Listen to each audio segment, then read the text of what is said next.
Dream of the Red Chamber Chapter 57. Let's set the scene because the context here is really, really important. Baoyu doesn't start this chapter in a bad mood at all. No, he's feeling pretty good. He's just come back from a trip with his mother, Lady Wang. Right, they went to visit the Zen family, and we should pause here for a second because this detail, it seems small, but the sources really emphasize it. This visit is eerie. It is super eerie. Baoyu meets Mrs. Zen, and he discovers that the Zen family is basically a carbon copy of his own Jia family. It's the Mirror family. Exactly. Yeah. The house looks the same, the furniture's in the same place, and this is the part that really messes with your head. They have a son. Who's also named Baoyu. Imagine that. You walk into a house that looks exactly like yours, and the mom there is like, oh, my son Baoyu is just like you. It's like entering the Twilight Zone. It creates this sense of unreality. Baoyu spends the day there, he meets the daughters, but the other Baoyu isn't home, so he never meets his doppelganger. But the vibe is set. He comes home feeling like the world is a bit unstable, a bit dreamlike. Mm-hmm. But he's happy to be back. He has a nice dinner. Everything feels normal again. So, feeling good, he decides to go visit the Bamboo Lodge to check on Dayu. Because she's been old. She's always fragile, and he's always worrying about her. And this is where the vibe shifts from dreamlike to cold reality. He walks into the Bamboo Lodge and finds Ziwan Dayu's headmaid and fiercest protector Sitting on the veranda, sewing. It's a chilly day, the seasons are changing, and Baoyu notices she's wearing this moon-white satin jacket, but to him, it looks thin. And he's a guy who's all about comfort, his comfort, the comfort of the people he cares about. So his instinct just kicks in. He reaches out to touch her clothes, to check the thickness, and says something like, "You're gonna freeze out here." Now, in the earlier chapters, when they were all kids, this would have been fine. Sweet, even. Right, a young master looking out for a maid. But this is the moment the rules change. They aren't kids anymore. And Ziwan shuts him down hard. She stops him cold, she pulls away and says, "Don't move your hands and feet." Ouch, that is such a It rebuke. was a very sharp boundary. Yeah. She tells him, "We're getting older now. It's not like it was before. People are gossiping. You need to keep your distance." To protect Dayu's reputation, and then, and this part really stings, she just picks up her needlework and walks away. Goes inside, leaves him standing there. The source text describes his reaction perfectly. It says he felt like a bucket of icy water was poured over him. It's such a relatable feeling, isn't it? That moment you realize a relationship has changed without anyone telling you. He's stunned. He just wanders off and finds a rock under a peach tree. And he just sits there, Yeah. staring at the bamboo, completely shell-shocked. He's realizing that his whole garden world, where everyone just loves each other and there are no rules, it's dying. He is having a full-blown existential crisis. And while he's paralyzed by this new reality, the author does something brilliant. He cuts to a subplot that is so incredibly mundane. Enter Swain. She's another maid, a younger one. She's walking back and spots Baoyu on the rock. And she sees him holding his cheek, staring into space, looking like a statue. But her reaction isn't, oh my God, what's wrong? No, her reaction is, ugh, is he having one of his spells of idiocy again? I love that. The whole household just thinks he's weird. They call it being stupid. She asks him what he's doing. And Baoyu is so in his head about this new rule that he snaps at her. He says, "Go away. I don't want you to get blamed for talking to me." He's terrified. So Shuayan just shrugs, thinks he's crazy, and goes back to find Ziwan. And this is the comedy of errors part. She starts telling Ziwan this story about laundry. It's so grounding. Anzal's brother has died, and Anzal needs to borrow clothes for her maid to wear to the funeral. And Shuayan lent her a jacket, a moon-white satin jacket. But now she's stressing out. She's like, I really hope she doesn't get it dirty. Funerals are messy. Think about that contrast. 50 feet away, Baoyu is having a psychological breakdown because he thinks his world is ending. And the maids are gossiping about stain removal. It really shows how indifferent the world is to his pain. The clocks just keep ticking. Exactly. But Ziwan, she's sharper than Swayan.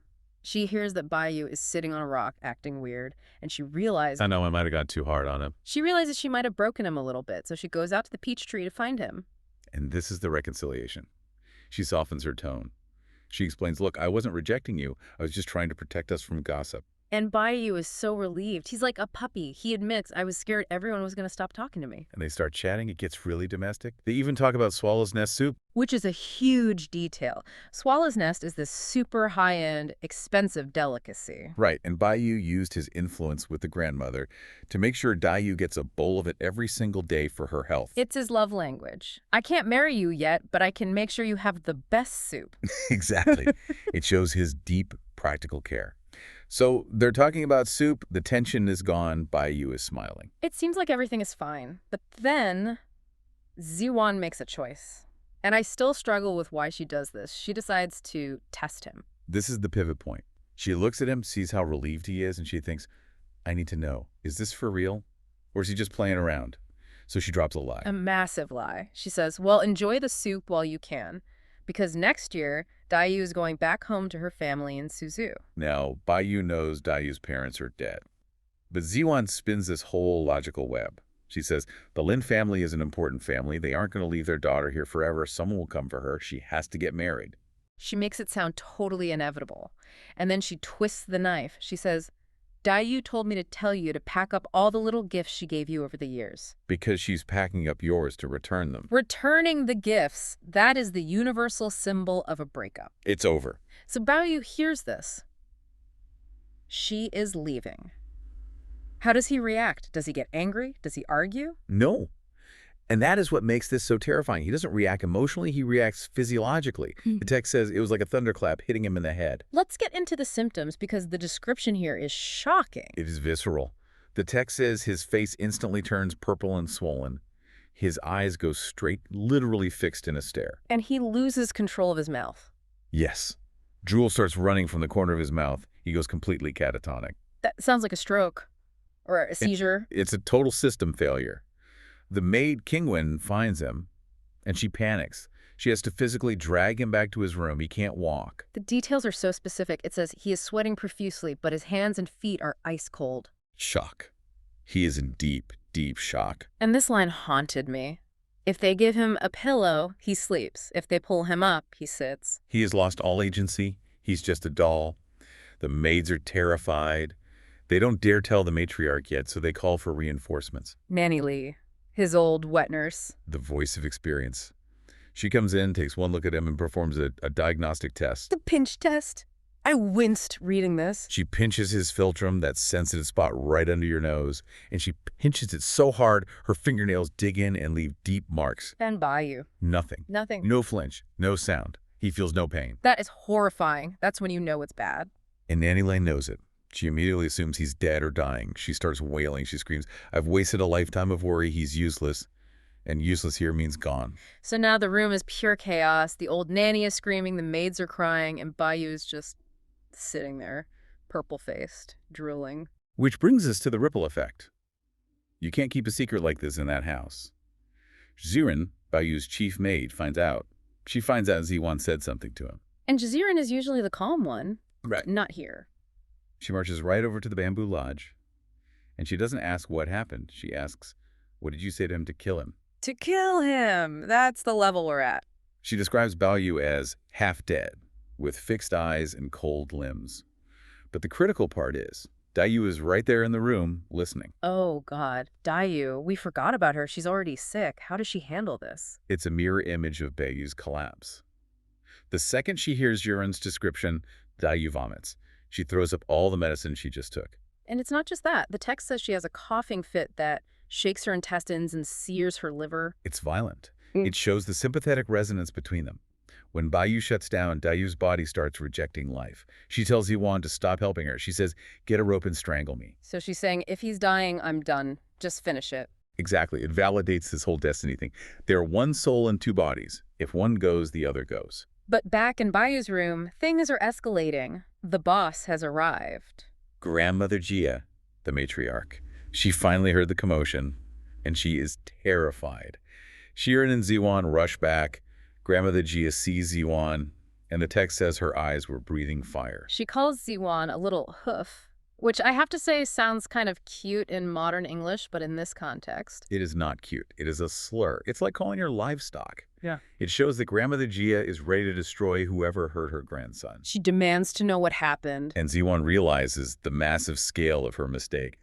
She's probably thinking she's about to be beaten to death. She drops to her knees and explains, I was just teasing him. It was a joke. I just said we might leave. And this is the moment.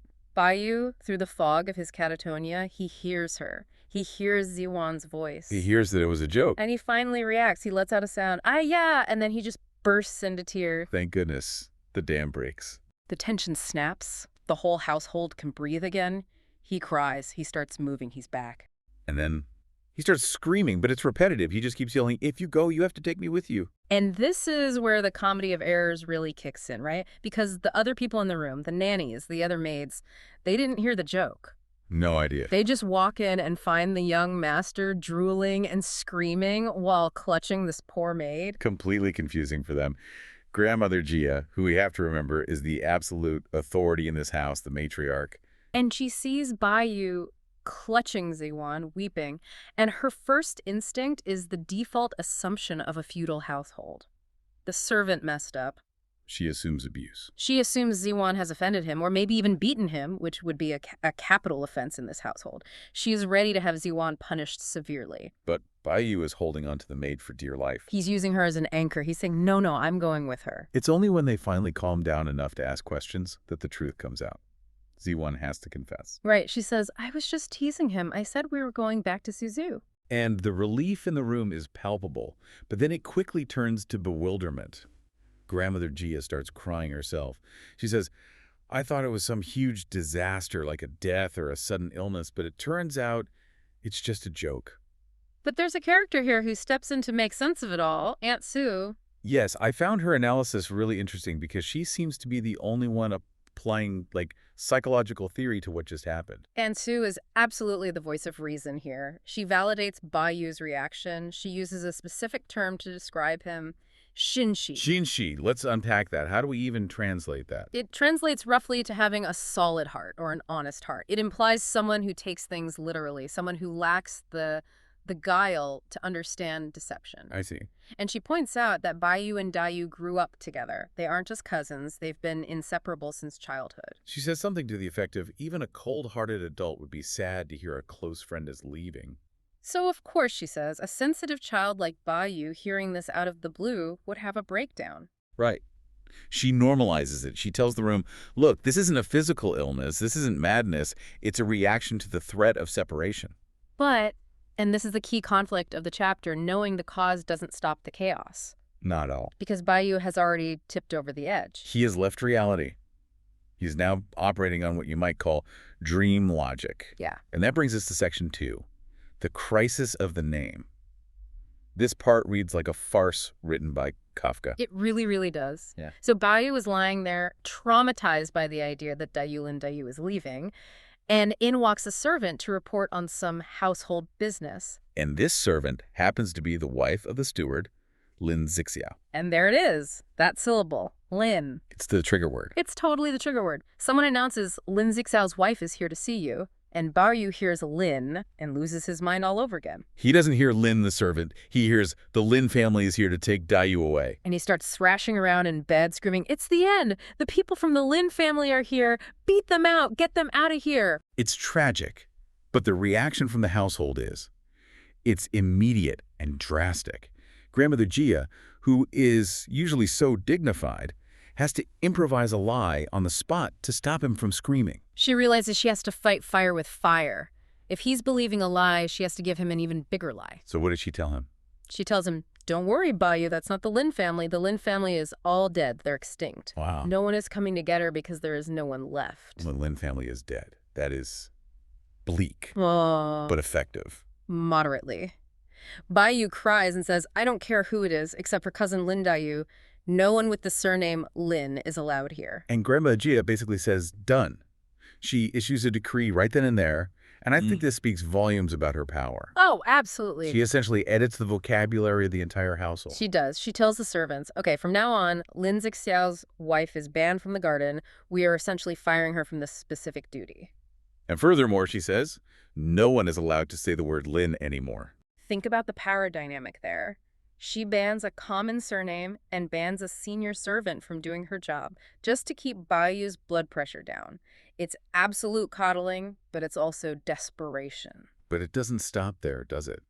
Baoyu is in such a state of heightened paranoia that his hallucinations start to attach themselves to physical objects. Oh, the boat. This was so weirdly specific. I had to look up what this object actually was. Me too. On the 10 brocade shelf in his room, there is a gold, Western-style clockwork ship, a self-moving boat. Right, it's a toy, a curiosity from the West. And in his delirium, he spots this shiny gold toy on the shelf. And because he's operating on that dream logic we mentioned, he points at it and screams, "That's the boat! It's coming to get them! It's docked right there!" He demands they take it down, and when his maid Jiren hands it to him, he stuffs this gold clockwork ship under his cupboard. Shoves it under the blanket. He hugs it tight and laughs, saying, "Now they can't go." That is just heartbreakingly childlike. He's hiding the transportation under his blanket so his love can't leave. It shows the depth of his regression. He's bargaining with reality. If I hide the toy boat, the real boat can't sail. It's pure magical thinking. So we have a banned surname, a hidden toy boat, and a hysterical heir. It is time for a professional. Yes. Enters Section 3, the medical diagnosis. The imperial physician, Dr. Wang, arrives. Now, usually, these scenes in literature are quite formal. You expect the doctor to come in, stroke his beard, and say something wise. But the tension in the room is so high that it spills over into this unintentional comedy. Right, so the doctor takes Baoyu's pulse. And poor Zihuan is standing there with her head down, probably feeling incredibly guilty. The doctor doesn't know the backstory. He just sees a maid looking ashamed and a boy who is catatonic. But he gives his diagnosis: acute pain confusing the heart. Acute pain confusing the heart. And he quotes ancient texts about phlegm confusion caused by sudden anger or distress. Phlegm confusion. That sounds gross to modern ears, but in traditional Chinese medicine, phlegm isn't just stuff in your throat, is it? No, not at all. It's not just respiratory. It refers to a blockage of the kai, a turbidity that clouds the mind and the senses. Essentially, Baoyu has worked himself into such a state that his body's internal balance is completely blocked. He's literally clogged with emotion. Exactly. But the best part is the interaction between grandmother Jia and this poor doctor. She is not in the mood for medical jargon. She asks him point blank, "Is it dangerous? Just tell me." And she gives him two options. This is the Karen moment of the 18th century, if you will. Totally. Option 1. If he cures Baoyu, she promises a superior thank you gift, and she adds that she will have Baoyu personally come to the doctor's house to kowtow and say thanks. Which is a huge honor, a noble heir bowing to a doctor. That's big. Massive. But then there's option 2. If you fail. She says, if you delay his recovery, I will send men to dismantle the Imperial Hospital. Dismantle the Imperial Hospital. She's not threatening to sue him. She's threatening to tear the building down. It shows you the sheer arrogance and power of the Jia family. They view public institutions as things they can just destroy if they are displeased. And the doctor's reaction? Terror. Pure terror. He's bowing and scraping, saying, I wouldn't dare. I wouldn't dare. He assures her it's not life-threatening. And the text says the tension finally breaks because the doctor is so scared that everyone starts laughing. Right. He was so busy saying I wouldn't dare to the thank you gift that he didn't even realize she was joking about destroying the hospital. It's a moment of relief. They realize Baoyu is going to be physically okay. They give him the medicine. He calms down a little. But, and this is key, he still won't let go of Zihuan. No. He is convinced that if he lets go of her sleeve, she'll just vanish and run back to Suzhou. So the crisis isn't over, just managed. Right. Which moves us into Section 4, the recovery. The sun goes down, and now they have to get him through the night. It's a heavy vigil. You have Nanny Li, Ziwan, Jiren, and another maid, Kernowin, all watching him. And he's not sleeping well. He has night terrors. The source details that he keeps waking up screaming. Either he dreams Dayu has already left, or that people are coming to get her with a rope. And every time he wakes up, Ziwan has to comfort him. I noticed they break out the serious medicine here, too. The names are incredible. Exorcism spirit guarding pills. And orifice-opening spirit communication powder. That is a mouthful. What do those names tell us about how they viewed his condition? It just reinforces the idea that this is a spiritual crisis, not just a mood swing. Orifice opening refers to clearing those blockages we talked about, allowing the spirit to communicate with reality again. So they are treating him for possession, essentially. Possession by grief. Pretty much. And slowly, by the next day, the medicine works. He starts to come back to himself, and this is where his cousin Shang Yun comes in. Ah, Shang Yun. Yeah. She's not known for her tact, is she? Not at all. She's very direct. She's the tomboy of the group.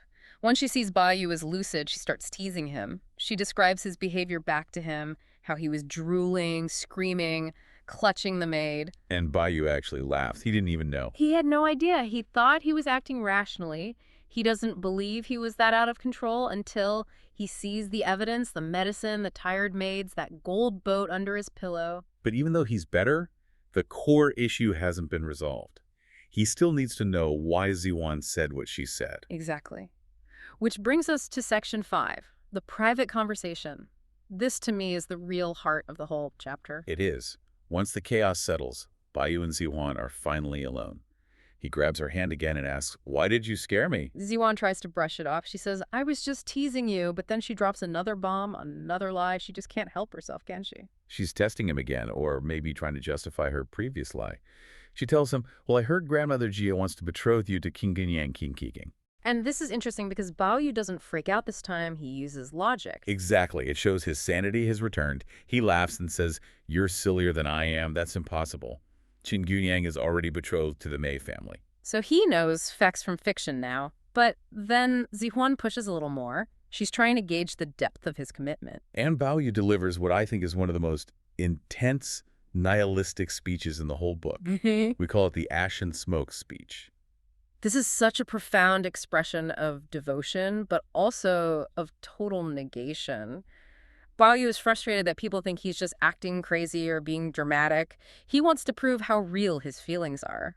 Can you walk us through the imagery he uses? It's very specific and very dark. He says he wishes he could die immediately, but not just die. He wants his heart to burst out of his chest so they can see it and verify his honesty. Okay. Then he wants his body, skin, and bones to be burned into ash. So cremation. Standard enough. But ash isn't enough for him. He says ash still has form. Ash takes up space, so he wants the ash to turn into smoke. But even smoke can condense or be seen for a moment. So his final wish is for a great wind to come and scatter the smoke in all directions, so absolutely no trace of him remains in the universe. That is intense. I want to be deleted from existence. It's absolute negation. In Buddhism and Taoism, which permeate this book, there is this tension between attachment, love, desire, and emptiness, or letting go. Right. Usually enlightenment comes from letting go, but Baoyu is doing the opposite. He is saying, if I cannot have this specific attachment, Dayu, then I do not want to exist in any form. I reject the cycle of reincarnation entirely. It's almost a weaponized nihilism.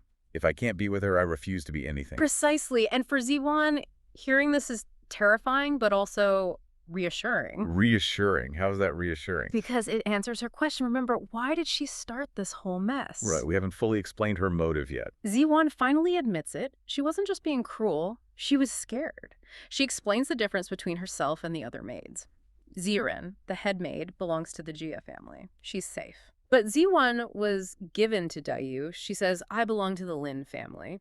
She's worried that eventually Dayu will have to leave because she's an outsider, and Zihuan will have to go with her. So she was testing Baoyu to see if he would fight for them. She says, I was worried you wouldn't care if we left, that you'd just let us go, so I made up that lie to test you. And after hearing his speech about the smoke and ash, she gets her answer. She does. Baoyu gives her a wholesale promise, a pact. He says, living, we live together. Dying, we turn to ash and smoke together. We turn to ash and smoke together. That is a heavy promise to make to your girlfriend's maid. It is, but it settles Zihuan's heart. She realizes that his madness wasn't a tantrum. It was proof. He isn't going to let them go without a fight or total self-destruction. So they reach an understanding. The panic is over, and we come to the outro. Baoyu is recovered enough to finally let Ziwan leave his side to go check on Dayu, but he makes one last request. It's a small detail, but so telling. He sees her makeup box and asks for a specific mirror, a small water chestnut patterned mirror. Why does he want it? He says he wants to keep it by his pillow so he can look at it when he sleeps. It's like a security blanket, a piece of Z1, and by extension, a connection to Dayu that he can hold on to. It shows that while the madness has passed, the insecurity is still there. He needs that tangible proof. And you have to think about the symbolism of a mirror in Dream of the Red Chamber. The book is often called The Story of the Stone or The Precious Mirror of Romance. Right. Mirrors show us illusions, but they also show us the self. He's clutching a mirror, trying to hold on to a reflection of the person he loves, hoping she doesn't disappear. Meanwhile, frankly, if you read this chapter and don't feel a cold chill running down your spine about the economics of survival, you're missing the point. It really is the ultimate bait and switch. I mean, we just came off Baoyu goes mad catatonic. Really, it's because of a rumor that his love, Lin Dayu, might leave. So you expect the follow-up to be all emotional fallout, but instead, the author just pivots to something so much colder. The machinery. The machinery of how this household actually runs. We're going to look at three women, Lin Dayu, Jingxian, and Baochai, and analyze how they navigate a system that is, well, rigged against them. This isn't just a story anymore. It's a case study on vulnerability and the office politics of a massive noble compound. And to set the scene, you have to acknowledge the calm after the storm. Yeah. Bayou's fever has broken, the madness is fading, the household is getting back to normal. Yeah. But in that quiet, we get what I think is the most dangerously honest conversation in the entire book. It happens at night in the bamboo lodge between Dayu and her maid, Ziwan. And usually in this kind of story, a maid is just there to pour tea or maybe, deliver a secret note. But here, Ziwan effectively breaks character. She does. She stops being a servant and starts acting like a crisis manager or a geopolitical strategist for Dayu. She sits her mistress down and just speaks the quiet part out loud. She performs a brutal risk assessment. She starts by validating Dayu's feelings, saying Bayou's breakdown proves he has a true heart.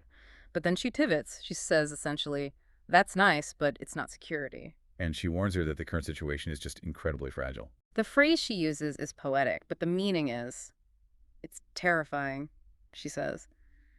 Old, healthy spring, cold autumn after heat. She's talking about grandmother Gia, the matriarch. Exactly. Right now, the grandmother is the spring. She's the warmth, the political cover, the only thing keeping Dayu safe. But seasons change. Ziwan is forcing Dayu to confront the mortality of her only protector. She's reminding her, you are an orphan, you have no parents, no brothers to back you up. If grandmother Gia dies, that protective bubble just pops, and once it pops, Dayu becomes a depreciating asset in the family market. That's the part that really struck me. Ziwan lays out the worst-case scenario. If the matriarch is gone, Dayu's marriage prospects aren't up to her anymore. It would be up to others to deceive or bully. She could be married off to settle a debt or to cement an alliance with some, random family, and she'd have zero leverage to stop it. And notice how Ziwan dismantles the fairy tale alternative. Oh, yeah. She anticipates Dayu thinking, well, maybe I could marry a prince. Right, some high-ranking noble. Ziwan just shuts that down immediately. She notes that those men, the princes and grandsons, they usually have 3 wives and 5 concubines. It's such a cynical, realistic take. Yeah. She tells Dayu, sure, a prince might treat you like a goddess for 3 days. But then... And you're just another face in the harem. You get thrown behind their necks. She contrasts that with Baoyu. Yeah. Baoyu is a known quantity. They grew up together. She argues that safety, knowing his temper, knowing his heart, is worth more than any title. That's the famous line, 10,000 taels of gold is easy to get, 1 understanding heart is hard to find. She's urging Dayu to capitalize on the moment. Strike while the iron is hot. Yes. The grandmother is still clear-headed. Lock down this marriage before the autumn comes. But look at Dayu's reaction. She doesn't thank her. She snaps. She accuses Ziwan of chewing maggots, which, by the way, is a top-tier insult for talking nonsense. It's a great line. And threatens to fire her. It feels like such a defensive reflex. It is defensive. Yeah. Because deep down, she knows the maid is right. Of course. That's why the text gives us that cinematic cut to later that night. Dayu doesn't sleep. She's cries straight through until dawn. She sees the cliff edge approaching, but she is trapped by the rules of propriety. As a noble young woman, she can't propose to Baoyu. She can't march up to her grandmother and demand a wedding. She has all the insight, but none of the agency. It's paralyzing. And that paralysis is the perfect setup for the next section. It really is. Because the author immediately cuts away from Dayu's weeping to a scene that is the exact opposite of paralysis. We move from the emotional interior of the bamboo lodge to the corporate boardroom of the Yu and Jia families. We're talking about the marriage of Xingjian and Zhu Ke, and calling it a merger feels appropriate because the contrast in speed is just jarring. Right. We've spent 50-plus chapters watching Baoyu and Dayu circle each other. Then, in the span of maybe 2 pages, Xian gets engaged. It starts with Yu Auntie. She's at a birthday party. She spots Xuan, who is a poor relation living in the garden, and thinks she's dignified, she'd make a good wife. And her first thought is for her own son, Supan, which, let's be honest, would have been a disaster. A total disaster. Supan is the family playboy, a guy who is described as floating and extravagant. He's a walking liability. Thankfully, Zhu Auntie has enough self-awareness to realize her son would ruin a good girl. So she pivots instantly. She thinks of her nephew, Siki, who is currently unattached. She decides they are a heaven-made match, and then you just watch the efficiency of the execution. There is no poetry here. There is no crying until dawn. It's pure bureaucracy. Zhu Auntie doesn't go to the parents first. She goes to Fengji, the household manager. She knows she needs a broker. And Fengji warns her that the girl's aunt, Lady Xing, is stubborn and difficult to deal with. So they decide to bring in the heavy artillery, Grandmother Jia. And Grandmother Jia loves this stuff. The text says she loves managing idle business. She views herself as the ultimate authority. So she summons Lady Xing and essentially hard sells the proposal. She puts her own reputation behind it, acting as the guarantor. And Lady Xing folds immediately. The text is very explicit about why. It's not because she cares about her niece's happiness. No. She agrees because the Su family is largely rich and because the matriarch is pressuring her. It's a transaction. A transaction, exactly. Zhu Auntie has the idea, Fengji brokers the deal, Grandmother Jia stamps the approval, and Lady Xing signs off. And then, to top it off, Grandmother Jia assigns Yu Shi from the other house to manage the logistics just so there's no friction between the in-laws. It is a well-oiled machine. It makes you realize that the system can work efficiently, but only when the economics align. That's the key. Baoyu and Gaoyu are stuck in limbo because their union is politically messy and brings no new money into the house. But Shuyan and Shuke, that's a clean deal. Low risk, moderate reward, so it happens over a birthday weekend. That speed tells us everything about the priorities of the clan. But speaking of priorities and money, we needed to dig into what I think is the most shocking part of this chapter. We've talked about emotional vulnerability and social maneuvering. Now we have to look at the raw economic horror of living in the Grandview Garden. This is where we meet Qian again, later in the chapter. She's newly engaged, but she's standing by a stone wall, shivering. It's freezing outside. Everyone else is bundled up in furs, but she's wearing these thin, unlined clothes. And Bao Chai, who is the sharpest observer in the book, she misses nothing, spots this immediately. She corners Shuyan and asks, "Why did you switch to thin clothes in this weather?" And the answer Shuyan gives is essentially a forensic accounting of her poverty. I really want to break down the math here because it blew my mind. We usually assume everyone in this garden is just, living the high life. But Shuyan explains her budget. Every young lady in the garden gets a monthly stipend of 2 taels of silver. Right, and to give some context, a regular maid might earn half a tael or 1 tael a month. So 2 taels is a decent middle-class income for a single person. It should be plenty for pocket money, cosmetics, that sort of thing. But Shuyan has a family tax.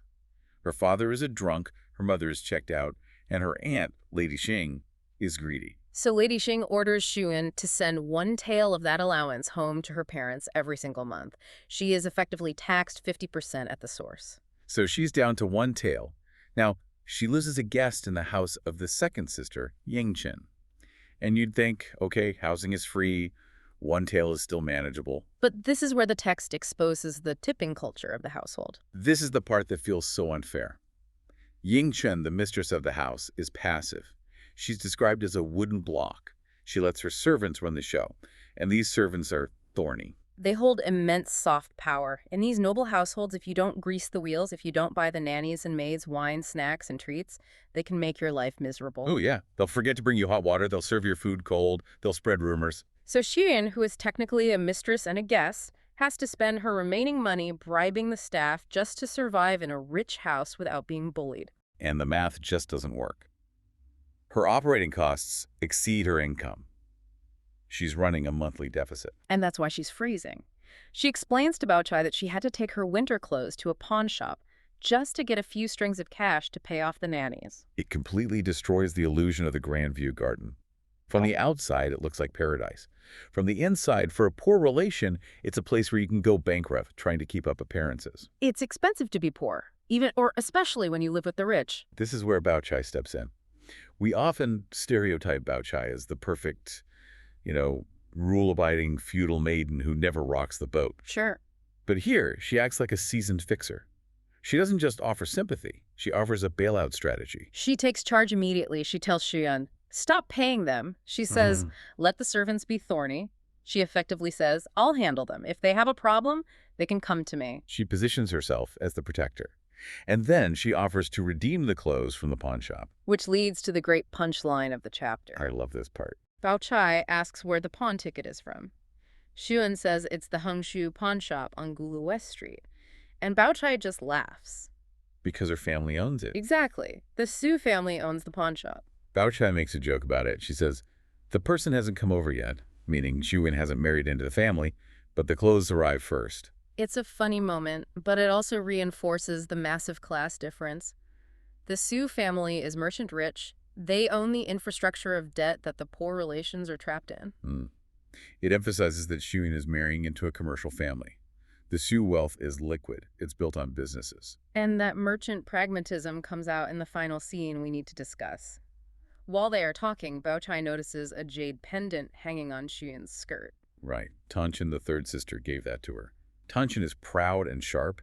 She saw that Shuyun was the only one without jewelry and gave her the pendant as a gesture of dignity. She didn't want her cousin to look poor. Right. But Bao Chai hates it. She tells Shuyun to take it off. She calls it useless. And her reasoning here is just fascinating. She says, these decorations come from the lavish habits of noble officials' daughters. She points to herself as the example. She says, look at me. I don't wear any of this rich and idle makeup. And then she drops this line that felt almost like a prophecy. She says, one time is not like another. That phrase is the key to her entire character arc in the later chapters. She admits that 7 or 8 years ago, she used to dress like that too. She indulged in the luxury. But she senses the shift. She is telling Shuyun, you are marrying into my family now. We are merchants. We are practical. And frankly, the era of unlimited spending is over. She's essentially preaching austerity. It's so ironic because she is the daughter of the wealthiest family, yet she's the one saying keep to one's station. It feels like she's the only one who sees the cracks in the foundation. She is the adult in the room. While Dayu is paralyzed by emotion and the Jais are obsessed with face and status, Bao Chai is looking at the balance sheet. She knows that when the autumn comes, going back to Ziwan's warning, those jade pendants won't save you. Cash and alliances will. Exactly. Useless things are just a liability. The scene shifts abruptly, and I have to say, this source material is wild because it gives you absolute tonal whiplash. It really does. It functions almost like a one-act play. The whole thing happens inside the Jiaxiang Lodge. That's the home of our tragic heroine, Lin Dayu. And in the span of maybe 15 minutes of reading time, we go from this cozy, mystical discussion about soulmates straight into a jarring collision with economic reality. Yeah. We start with the red string of fate, and we end up holding a dirty pawn ticket. That is the perfect summary about the psychological safety or, the lack of it for these wealthy characters. And then how the intrusion of this one mystery object exposes just how fragile their high society bubble really is. Exactly. So let's set the scene. It's a very domestic moment. We have Bao Chai, who we usually know as like the perfect composed ideal of a daughter. The Confucian ideal, yeah. She's visiting her cousin Dayu. And surprise, surprise, Bao Chai's mother, Shu Aunt or Shu Ima, is already there. And the vibe is just incredibly rare for this book. Usually everyone is posturing or reciting poetry or, navigating some complex hierarchy. Here, they're just hanging out. It's intimate. And naturally, the conversation turns to the one topic that dominates the lives of every teenager in this novel. Marriage. Marriage. So Shu Aunt decides to drop some pretty heavy folklore on the girls.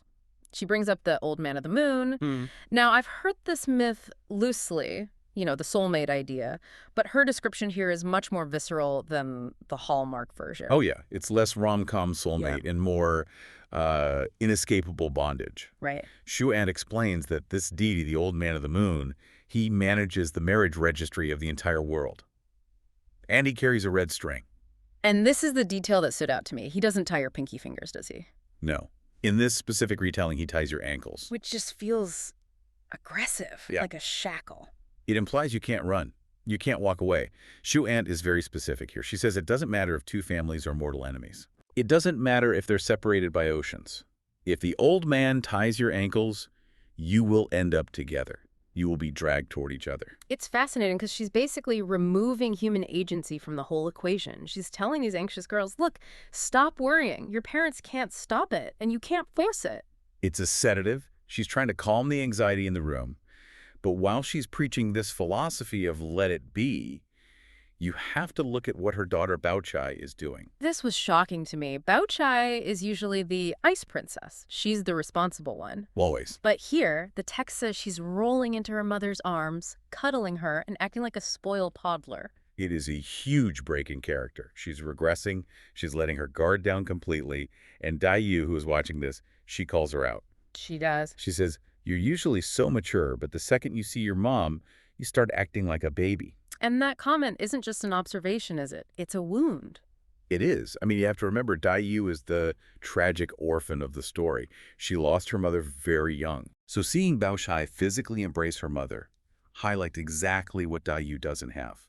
It's not just jealousy. It's this profound sense of isolation. She's missing the safety to act like a child. Precisely. She has to be an adult all the time, Right. because she has no one to catch her if she falls. That vulnerability, it triggers a really complex interaction. Zusi aunt sees Baoyu as sad, and she tries to comfort her. She says, don't cry, I love you just as much as my own daughter. But then comes the asterisk.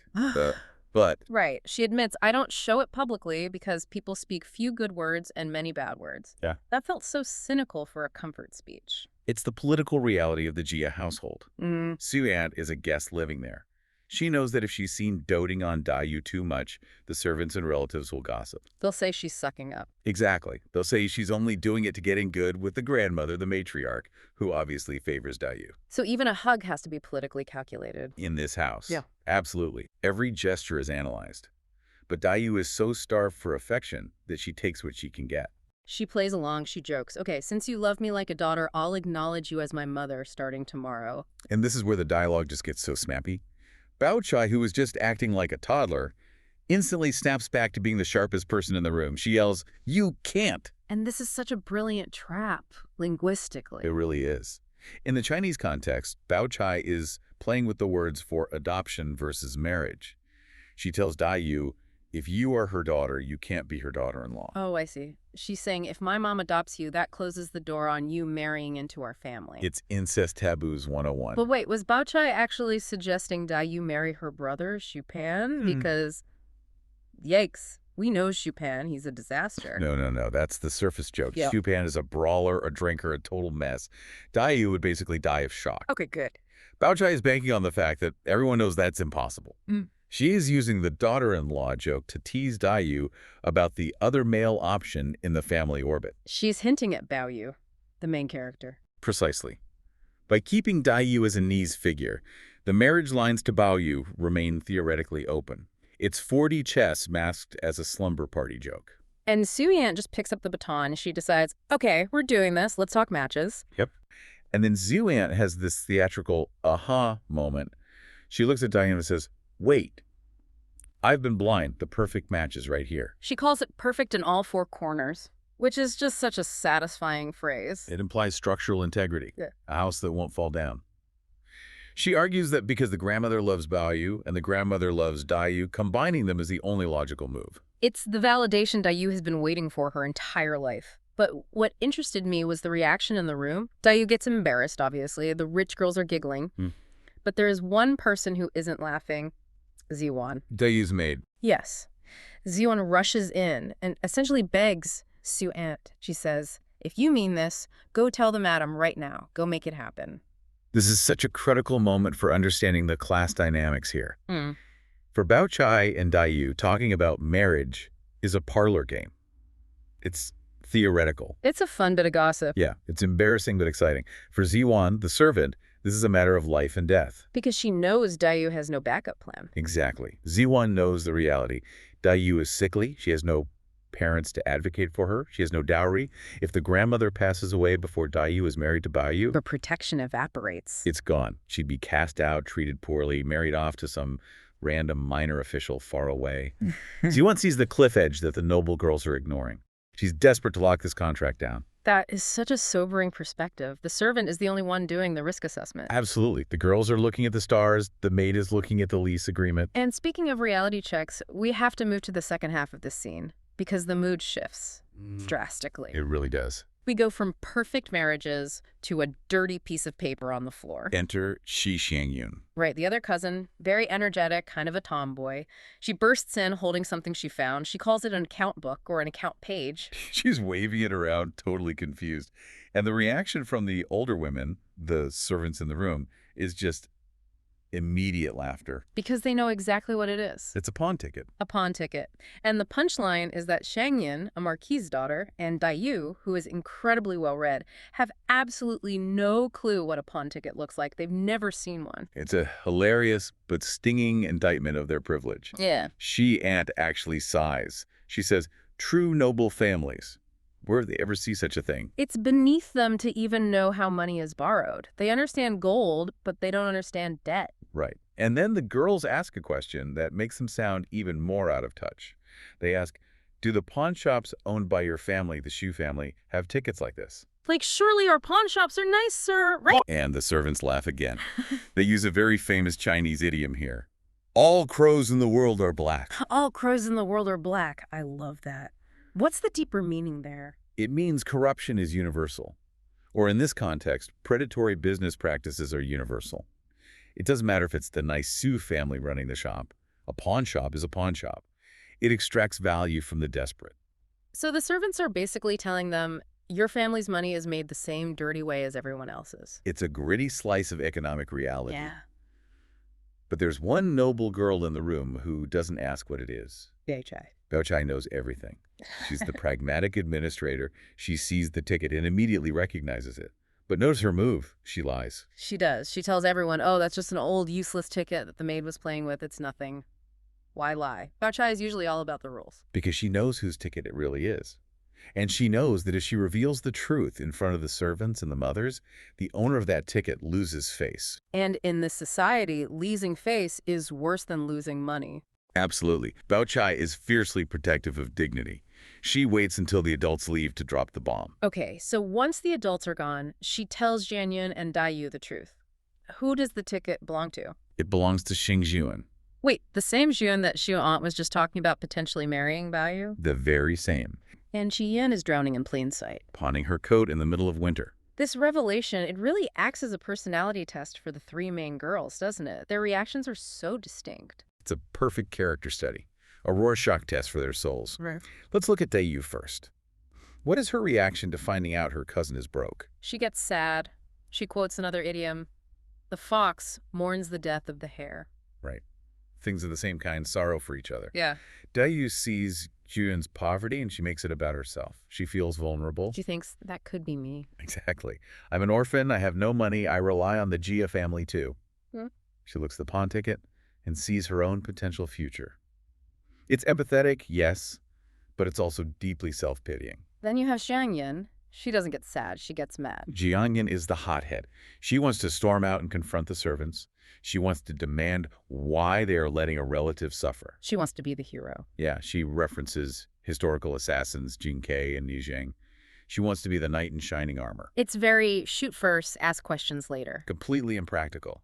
If she made a scene, she would just publicize Xian's shame. She would make it worse. She's thinking about justice, but not consequences. Which brings us to Bao Chai, the manager. She physically holds Xiang Yun back. She calls her crazy. Bao Chai's approach is, we will fix this, but we will do it quietly. We will redeem the clothes using my money. We will maybe have Xian move in with us so she doesn't have expenses. She solves the problem without destroying the social fabric or humiliating the victim. Yes. And it really highlights why Bao Chai is so capable, but also why she can seem a bit cold or calculating. She manages the situation. She manages the pawn ticket reality just as well as she manages the red string fantasy. And that is the tension of this whole episode, isn't it? You have these two worlds just colliding. Absolutely.